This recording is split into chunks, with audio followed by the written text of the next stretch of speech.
Hi there. Thank you for joining me today on Reading with Miss Jess.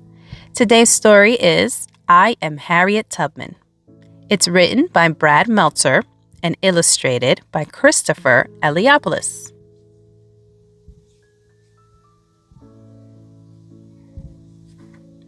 I am Harriet Tubman. Do you know what the North Star is? It's one of the brightest stars in the sky. Unlike other stars, which may seem to move, the North Star always stays where it is. When you find it, it'll show you which way is north. Today, people know my name as Harriet Tubman, but when I was born, I was called Araminta, or Minty. I was the fifth of 9 children born in Maryland around 1822. When's your birthday? I don't know. How can you not know your own birthday? It's because I was enslaved. Back when I was growing up, in certain parts of the country, if you were Black, you were most likely enslaved. We didn't have a choice. Being enslaved meant we were forced to work without pay. We were treated terribly. We lived in tiny shacks with no windows. We slept on the floor or in boxes filled with straw. As kids, we had to wear sacks, and they certainly didn't celebrate our birthdays or keep records of when we were born. I cut my hand. I don't care, keep working. Can we have water? No, keep going. Worst of all, being enslaved meant we were property, no different from a horse or a piece of furniture. That meant my family, my mom and dad included, was owned by someone else. They could sell us, and they did. Slaves were supposed to do whatever our owners told us to. Where are my sisters going? Our owners sold them. They'll have new owners now. Please, Mama, please don't let them take us. The next time they came, though, my mother was ready. Someone wanted to buy my younger brother.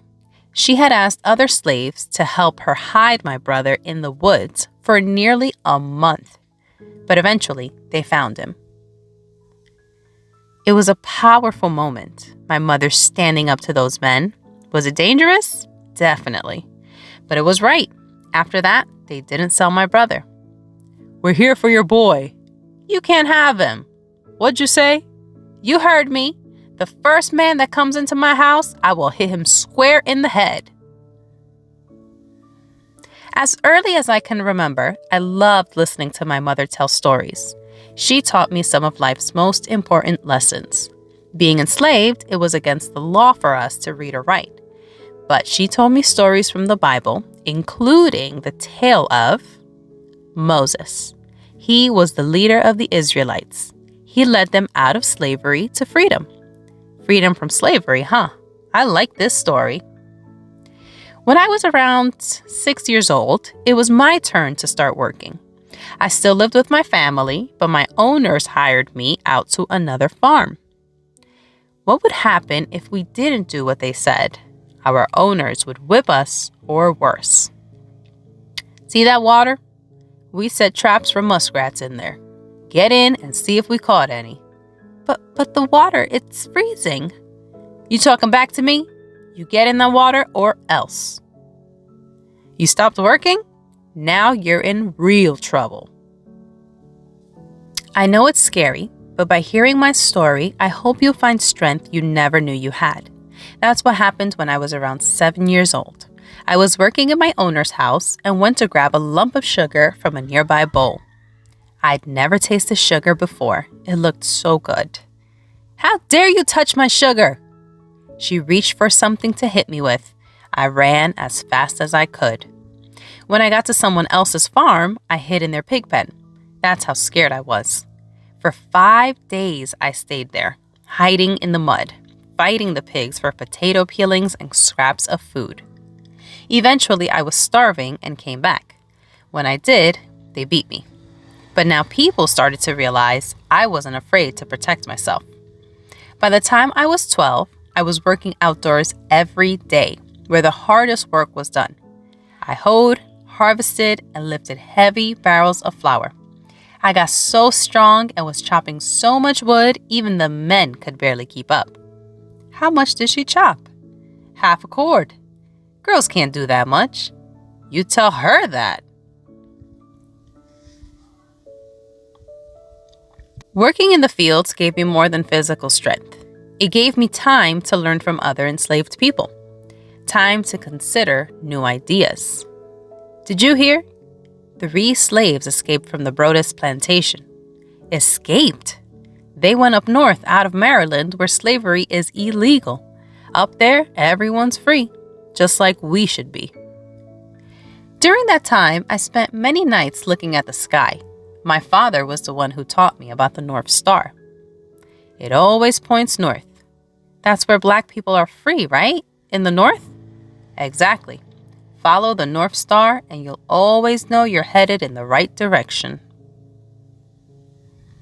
Since slavery was so terrible, you may be wondering why we didn't all run away. It was nearly impossible. One night, while doing errands at a nearby store, I saw an enslaved man who had left his farm without permission. I could have stopped that man from running, but I refused to. Enraged, a supervisor from the farm picked up a heavy weight, aiming for the slave. "Grab him! He belongs to me!" It hit me instead. Hard. I got knocked out. It was an injury that forever changed my life. Since I didn't die, I decided God had a plan for me and was guiding and protecting me. After my injury, I started having vivid dreams. I'd be flying like a bird over fields and towns, over rivers and mountains. In the air, I'd reach a great fence, and on the other side would be a big, beautiful field. But each time, no matter how hard I tried, I could never get over that line. When I was around 22, I got married and got rid of my childhood name. Now I was Harriet Tubman. Soon after, I found out that I was about to be sold. What should we do, Harriet? Our new owner may be even meaner than this one. Someone else who could take me from my family and hurt me? I knew there was only one choice. I must escape. My brothers and I planned to escape, but they got scared and turned back. So I went all by myself. I traveled by night, following the North Star, just like my father had taught me. This is the way. It'll always lead me right. I stayed in the houses of people who wanted to help us find freedom. There are slave hunters all over. Wear these men's clothes so no one will recognize you. You're saving my life. I was now traveling on what was called the Underground Railroad. It wasn't a real railroad. It didn't have tracks or train cars, and it didn't go underground. It was people who didn't like slavery secretly helping people escaping from slavery.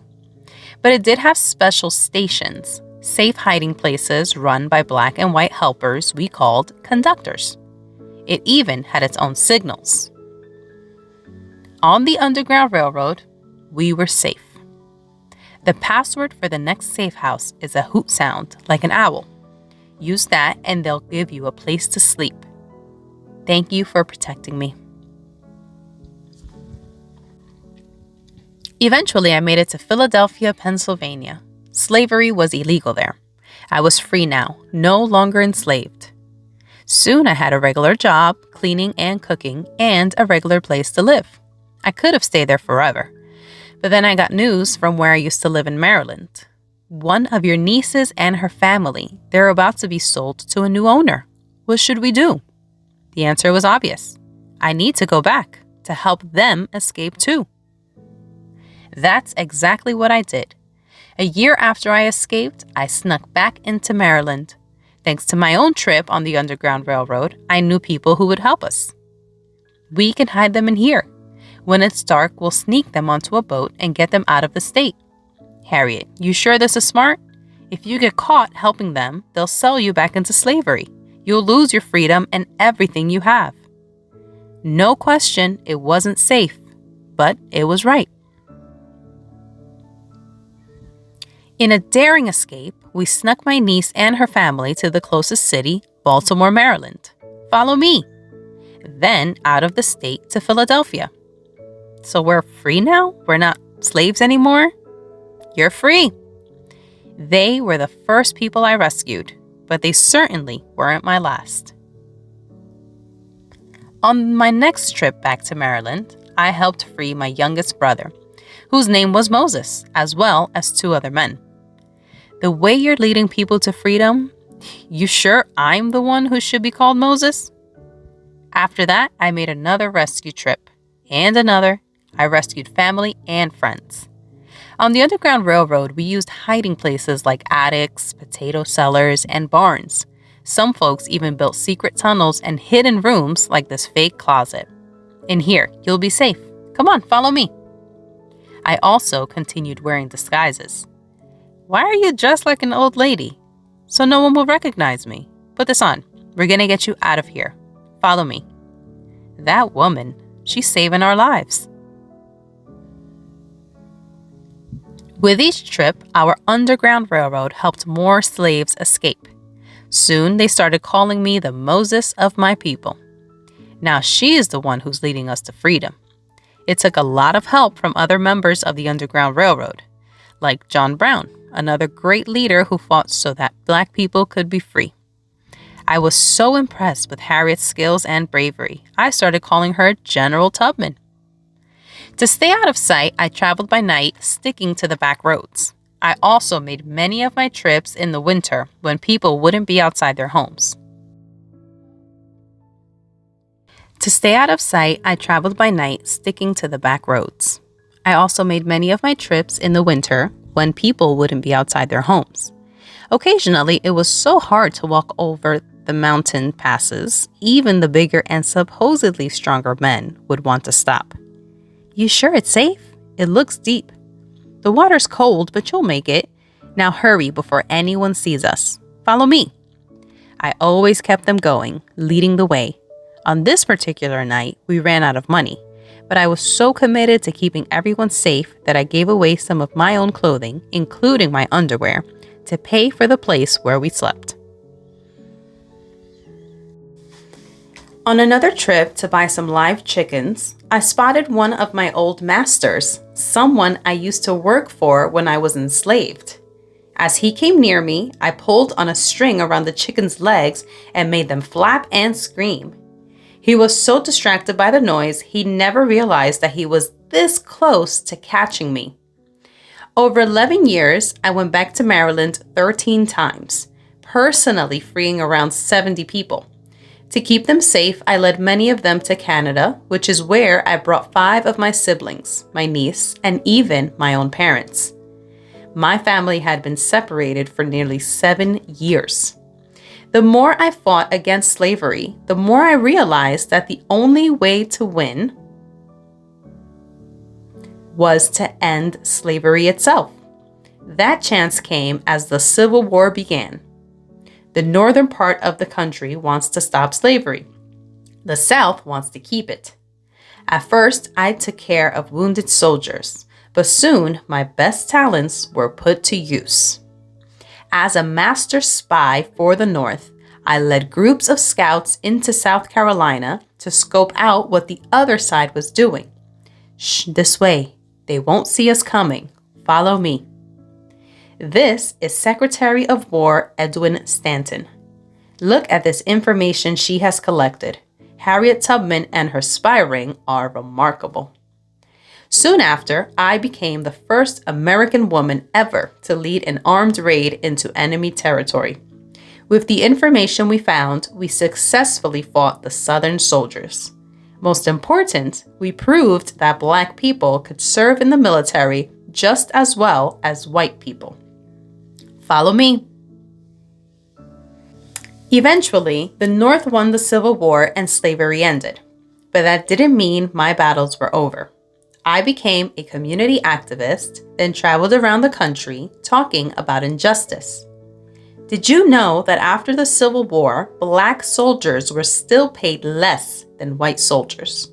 They even sent us to different hospitals and made us pay for our own uniforms. That's not fair. After the war, I was so poor I had to burn pieces of my fence for firewood. But as always, I kept battling, helping those who needed it. Harriet, you have no money. Why are you inviting people into your home? They have no place to go. How can I turn them away? You're safe now, folks. Follow me. When I was nearly 90 years old, my dream of helping others grew even bigger as I established a new home in Auburn, New York, for poor, old, and sick African Americans. We'll take care of you here. In my life, I was told I couldn't make my own choices, told I would never escape, but I did. I fought for my independence. And once I had breathed the air of freedom, I knew I needed to help others breathe it too. The measure of success isn't what you achieve for yourself, it's what you do for others. Think of yourself as a bird. Some days you'll climb high, some days you'll fall. But when you pass the clouds and reach the top, you have a choice.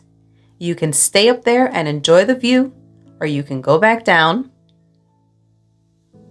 and bring others up to join you. Did you know that Harriet Tubman also spoke up for women's rights, working with Susan B. Anthony to make sure women got the right to vote? Today, there are dozens of schools and parks named after her, as well as the statue in New York recognizing her work with the Underground Railroad. What she did wasn't easy, but it was right. I'm following her. I'm excited that she'll be on the $20 bill, the only woman or African American on American paper money. When you help yourself, you can fly. But when you help others, you truly soar. In every life, we face hard decisions. At those times, we can make the safe choice or the right choice. Would you put yourself at risk to help someone else? Would you stand up to someone mighty in order to help someone who is weak? To answer those questions, you must follow your heart, your own North Star. It will always point you in the right direction. I am Harriet Tubman. Follow me. I will lead the way to freedom.